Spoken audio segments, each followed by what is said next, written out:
Hello, everybody. Welcome to today's devotion from March 28th. Today's devotion is titled, Following God's Plans.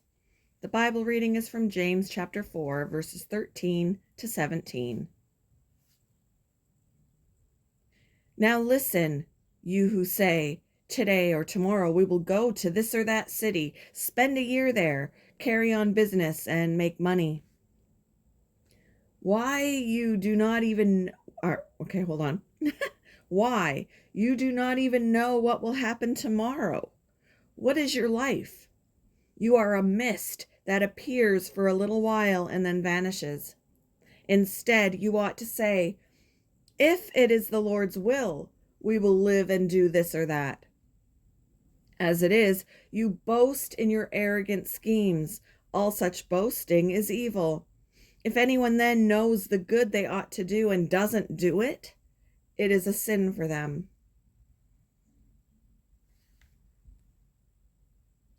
I was unable to focus on a work project because of anxiety. I was afraid that my plans for it wouldn't succeed. My anxiety came from pride. I believed my timeline and plans were best, so I wanted them to proceed unhindered. A question broke through my thoughts, however. Are your plans God's plans? The problem wasn't my planning. God calls us to be wise stewards of our time, opportunities, and resources. The problem was my arrogance. I was fixated on my understanding of events and how I wanted them to turn out, not on God's purpose and how He wanted my plans to turn out. James encourages us to say, if it is the Lord's will, we will live and do this or that. We are to plan not with a presumptuous mindset, thinking we know everything and have control over our life, but from a position of submission to God's sovereignty and wisdom. After all, we do not even know what will happen tomorrow.